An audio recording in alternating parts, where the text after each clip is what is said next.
Well, hello there. Hello to any of you who are watching this on the replay on Facebook, or if you're watching this later on YouTube. My name is Corey. This is Existential Sundays. And if you've not subscribed yet to the YouTube channel, feel free to do so. I'd love it if you subscribe. That way, next time I'm live, you'll be notified. If you're on Facebook and you're not following me on Facebook, I think you need to follow still on Facebook in order to be notified that I'm going live.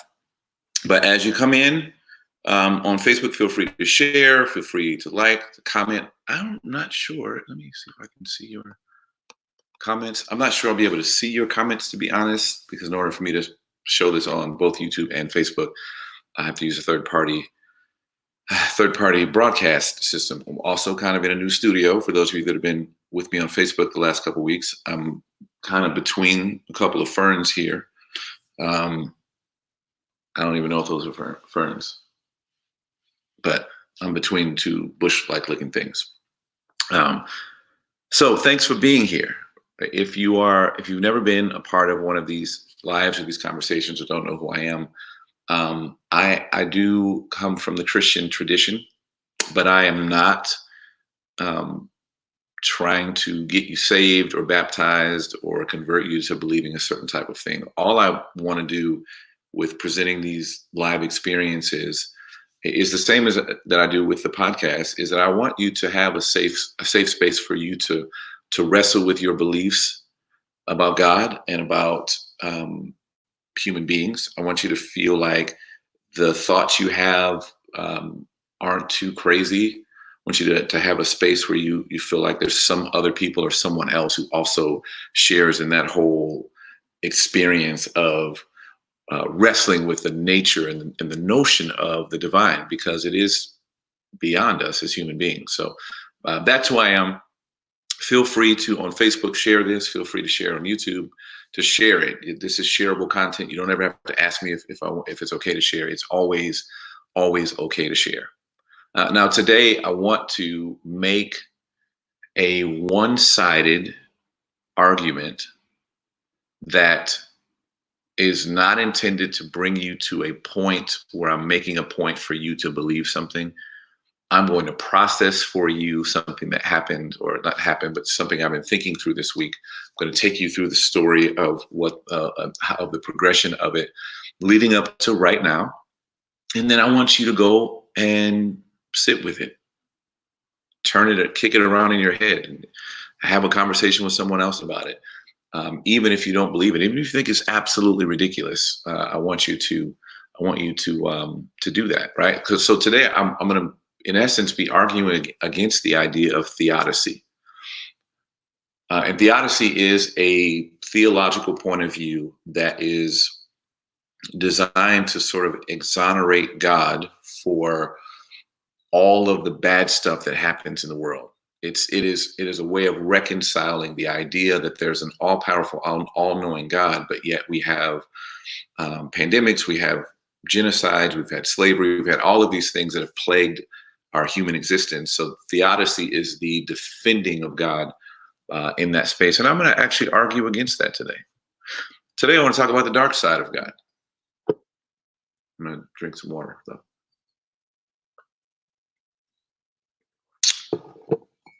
Oh, that was terrible. I'm sorry to smack like that, folks. Here is what led me to want to talk to you about the dark side of God. Earlier this week, I woke up in the middle of the night and I was worried. Like a lot of people during this pandemic, there's been more anxiety, there has been more worry, there's been more of a sense of what's next. Am I going to be okay? Am I going to get sick? When it's over, am I going to be able to feed my family? There's a whole conversation happening right now that is about, if we don't get back to work soon, are people going to, be able to support themselves, all these things. And so there's a great deal of worry and anxiety in a sense of like, what are we going to do moving forward happening with COVID? And I'm not immune to that, but even before COVID, I had a great deal of worry and sometimes find myself wrestling with sort of, I wouldn't call them night terrors because that's way too extreme, but with just a sense of in the middle of the night, is where I start to have more questions about, are we going to be okay? In the last couple of years, I tried to do something that failed, at least in the way that I wanted it to be, which leaves me with a lot of transitional type big questions. And I woke up in the middle of the night with these things feeling heavier than ever before. And I found myself wanting to feel a sense of comfort in the same way that I used to feel comfort when I used to pray in somewhat of an apophatic way, which is just to pray in a way that suspends reason or thought, where I would just sort of approach God with the belief that if I read my Bible, if I pray a certain way, that the circumstances are going to turn out in my favor, right? Because that's ultimately the way I saw peace before, was that if I prayed the right things, lived in the right ways, fasted at the right time, avoided certain things, that then God was going to rule in my favor, and things would work out for me. Being that I no longer believe that, when I wake up in the middle of the night now, there's more of a sense of like, where do I find peace?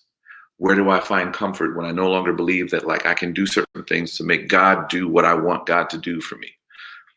And so I woke up, and I don't know why, but I picked up my phone. I went to my YouVersion Bible app, and I somehow wound up in the book of Job. And I read the first chapter of Job. And I'd heard before that Job was the oldest book, or the first written material from the Bible. And so I looked up to see if that was true. And there's a bunch of different like ideas about what the oldest literature in the Bible is, but Job is certainly in the conversation. And that, to me, then I started asking myself the question, or thinking out loud, or thinking to myself, what is there to find that's comforting in this, like in this, that is the oldest written book of literature from the Jewish, Muslim, Christian religion? And I came across this sentence in in this chapter that like I used to really hate. In fact, when I was in youth ministry, we had a youth worship leader who would sing this song, "Blessed be the name of the Lord," and the bridge of that song has a "you give and take away." And I would say, don't sing that song. Don't sing that because I don't like it. And that's just what I was saying. And so I found myself this time around seeing that sentence, given the anxiety that I was feeling, given the way I was feeling like, is all this going to work out? I found myself very comforted by that sentence. God gives and God takes away. I found myself being like at peace, and I slept like a baby. And as I was sleeping, if or trying to fall back asleep, if a thought would come up that was like an anxious thought or worry, I would begin in my mind, again, apophatic prayer being a prayer, a way of praying that is sort of like yoga or any sort of chanting, where you're just participating in saying words. So I was just in my mind, God gives, God takes away. God gives, God takes away. I began to pray that in sort of a chanting type way. And I found a great deal of comfort and peace in that. So I woke up the next day, and I asked friends here on Facebook, here on Facebook, for those of you that are here on Facebook, I asked, do you find this sentence, again, God gives and God takes away, do you find this sentence comforting, or do you find that it gives you trouble? I forget exactly how I asked it. And I found what was interesting to me is that there was no one at least that I remember, no one actually found it comforting. There were people who were okay with the notion. There were people who had accepted it, but no one found it comforting. And there were, a bunch of different great answers. Some answers I loved. Other answers I thought were really problematic, or I just didn't like them nearly as much. And two of them are this. One of the answers I didn't like very much was anytime someone would say something like, well, that statement is not theologically accurate, because to me, the idea that something would be theologically accurate seems a little far-fetched to me, because I don't believe theology is an exact science. I think that people who approach theology from this right wrong vantage point are doing themselves and the study or the ideas of God a disservice. It's like treating it like it's this. There is a right way to think about God. I believe it's just a little bit further into dogma than I ever want to go in personally in my life. The second one, and the one that I thought was even more problematic and hinders us being able to view divine things through a divine lens, was the folks that said, well, it's in the Bible, so it must be true.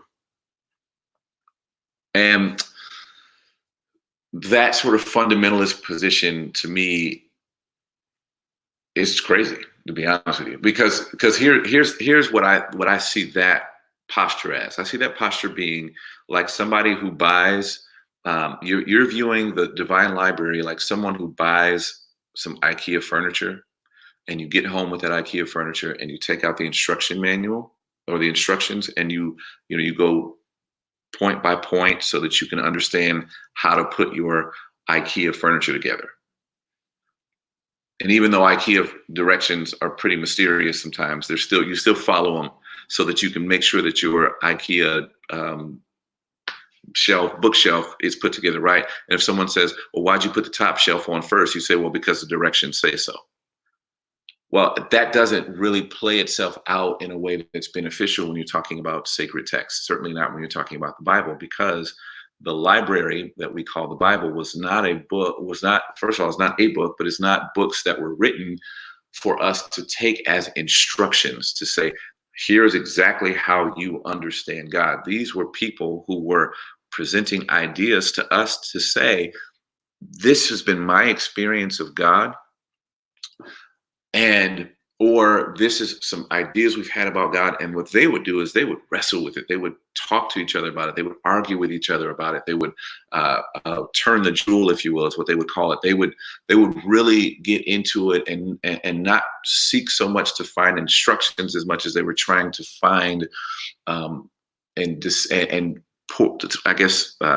into the mystery of God, the mystery of divine things, this like, what does it mean that God gives and takes away?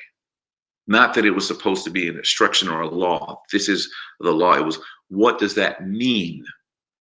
And what that means sometimes, I would argue most times, comes down to the lens that you approach it through, as with most things. I would make an argument. People tend to argue with me that I make more things about race than are actually about race, and I think a lot of people make less about race than what it actually is. I think that a group of people who have been on the pointy end of oppression view God and the idea of theodicy, again, the idea that an all-powerful, all-knowing God only doles out good things, is a privileged position that any person who's ever experienced something hard or tough, or certainly people who have been part of a ethnic group of people who've experienced the type of oppression that Jewish people experienced with the Holocaust and that Black folks have experienced in America, either one of those groups of people would have a very hard time looking at God and saying, you're never gonna let me down. You're never gonna let me down. I just think you have a hard time doing that. Like, I think that when you are a person, and certainly if that song was written during the era of slavery here in America, and you are watching your mother or your daughter or your son be beaten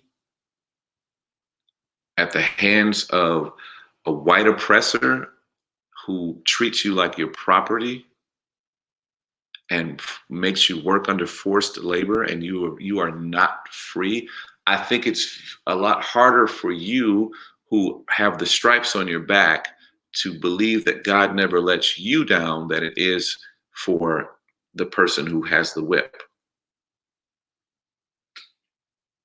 And this is where I think when I said I want to make a one-sided argument, I want to argue against this idea that God only doles out good things because of knowing that being Black in America,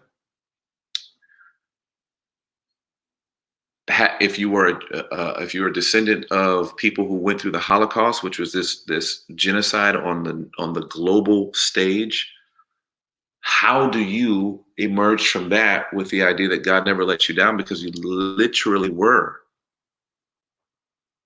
Like, for any of us who have an idea, and I've heard these ideas before, that the reason why bad stuff happens is because we live in a broken, fallen world, and and we as human beings have introduced all kind of sin to the world. I mean, the idea of the original sin is relatively, when you look at the grand scheme of how long the earth has been around, relatively new.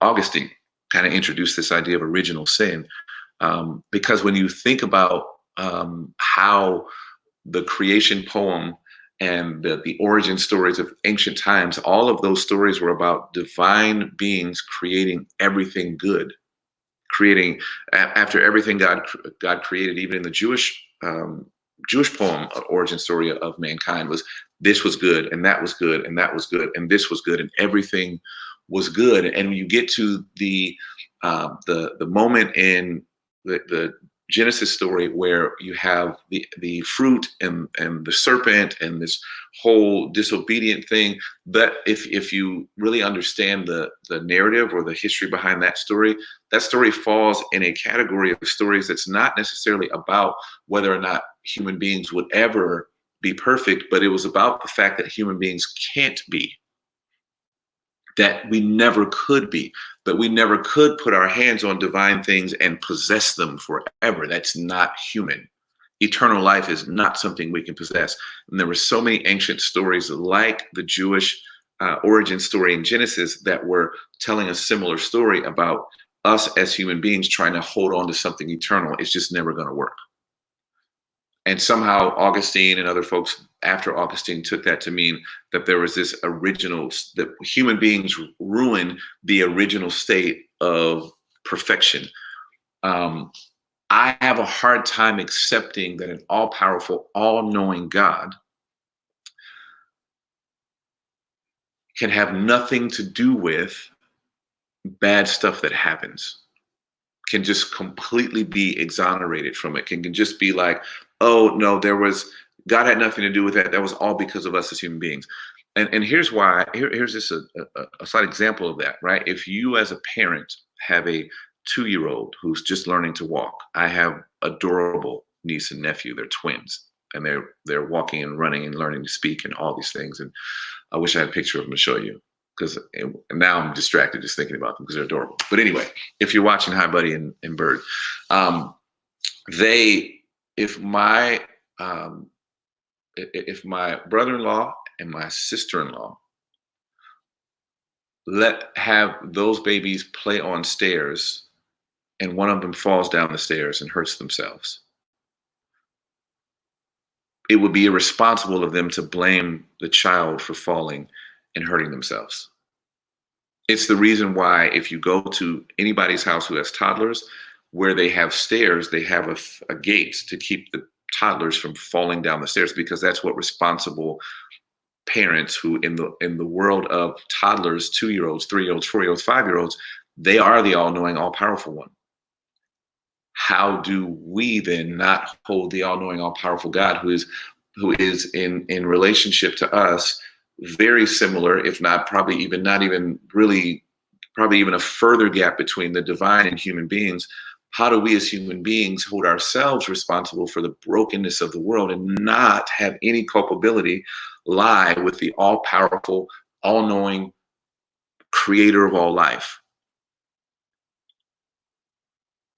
I find myself in this moment going, how could God not be involved? How could God not do it? How could COVID-19 have nothing to do with God? How could a global pandemic have nothing to do with God? There's an example. My daughter had one of her really good friends who's 18 or 17, sorry, died tragically not too long ago. And they drove down to the funeral. I had to stay here because I had to work at a church or something. They drove down to the funeral. And at the funeral, the minister who was doing the funeral looked at the mom during the funeral and said, basically, don't be sad. This is something that God did, that God took your daughter from you. And my wife called me. She's like, can you believe he said that? She like it was like this like, she called me like she was all distraught by it. She's like, well, baby, if you're watching, I don't mean to say you were distraught. I'm not trying to be dramatic, but you were like, she was upset by it. And she called me and she asked me, she said, do you believe that God did this? And I was like, I mean, like, I don't think that it's okay at a funeral to tell people in their hour of very tragic pain and hurt that God did something terrible to their loved one. Like I would never stand over the body of someone's loved one and say, hey, this person laying in this casket is there because God did it. Because that's not the time for why. That's the time for that. I'm going to address the fact that you are grieving and say to you, I understand your grief and it sucks. And no one should ever lose. No parent should ever have to bury their child. No one should ever have to deal with the tragedies that happen in life. So in those tragic moments, I'm not going to look at you and say, hey, God did this, because it's not helpful for you. What I'm going to do is comfort you, is be there with you, is tell you, hey, I grieve with you. I don't understand with you. I'm mad at God with you. I am grieved with you. I'm going to miss so-and-so also. Is there anything I can do for you? We show up in those spaces not with answers. We show up in those spaces with humanity, with being decent human beings who say, I know what it feels like to hurt. I know what it feels like to be sad. I know what it feels like. I can only imagine what it would feel like to be a parent who has to bury their child. That's what we do in that moment. But when we're talking about God, when we're talking about the divine outside of those spaces, while it is tragic and awful to say in that moment, it's irresponsible outside of that moment to act as if there is not some wrestling that needs to be done with the fact that if God is presented as all powerful and all knowing, how did generations of Black people's ancestors die under oppression at the hands of people who claim to be followers of God? You tell people who lived under slavery, under chattel slavery, under forced labor, under the humiliating, generationally, psychologically traumatic oppression of slavery, that God never lets them down. That's a position of privilege, to be able to say that God never lets you down. It's easier for a person who has the notion or the idea that I don't have to wait in line. I got TSA pre-check, or whatever it is. I sit in first class, or I normally get upgraded. I have luxury. It's easy for a person to take that posture when that's where you are. And can I be honest with you? A lot of the pastors and teachers, not demonizing those folks, I want to be very clear about that. Many of them are my friends, but a lot of them who are teaching you about God are people who experience privilege in their lives. They have memberships to golf clubs, country clubs. And not saying that those things are wrong. Not saying it's wrong to go golfing. Not saying it's wrong to have nice things. My point being that the more you benefit from privilege, the less you are able to identify with the lens that says sometimes God does some pretty harsh and mean things. If we're to understand God, or at minimum allows some pretty harsh and mean things to happen. And we have to, as human beings, go, what do I do with that? but dismissing it shouldn't be the option, because there are people walking among us who can't just dismiss it. And I will say this, that if you're a person of color, certainly if you're a Black person in America who has held on to your faith, it is admirable. With what Black folks have had to endure in America, it's admirable for you to be a person who holds on to the notion that there's a benevolent God somewhere. I hold on to the notion that God is God, and I don't really get a say as to what God chooses to do and what God doesn't choose to do.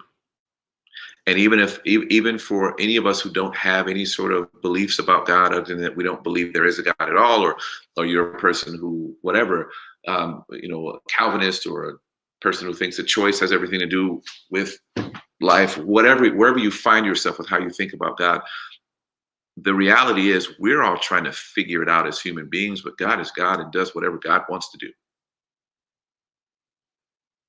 Like, we don't get a say in that. All we get to do is make peace with the fact, peace with the reality. And this is where I do believe that the atheist and the agnostic and the Christian and the Muslim and Buddhist and the Hindu and any other religion that I didn't mention all have in common. We have to make peace with the mystery of God. All of us do. Atheists make peace with the mystery by saying there is no God, there can't be. So then you have to make peace with the fact that when something hard happens, when something awful happens, when you need hope, when you are facing your deathbed or someone you love is facing a deathbed, you have to make peace with the fact that nobody's there to help you. You got to make peace with that. I'm in a position in my life where I have to make peace with, I don't know if God's going to heal me when I'm sick.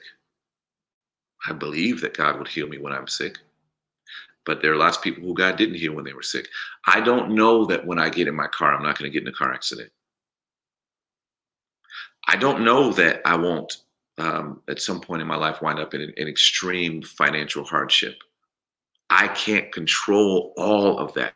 I can do my best. I can drive safely. I can invest. I can save. I can eat right. I can exercise. I can do all of those things. But there have been people in the world who've done all of those things, and they still wound up somewhere different than where they ever imagined they would. And I am not comfortable with the notion that they arrived in that place because of something human. It's something divine. And it is, as I said, the dark side of God. And you got to deal with that.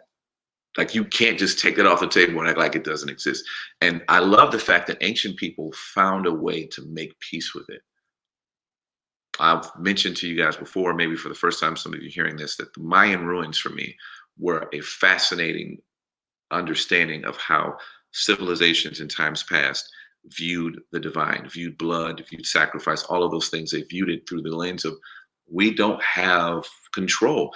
And now in our modern era, because we have so much technology, we have so much discovery, we have so much medicine, we have so many ways of explaining things and understanding things and having things go exactly the way we want, especially if you have privilege, that now we rely on those things, but we call it God, because we now have a sense of expected outcome.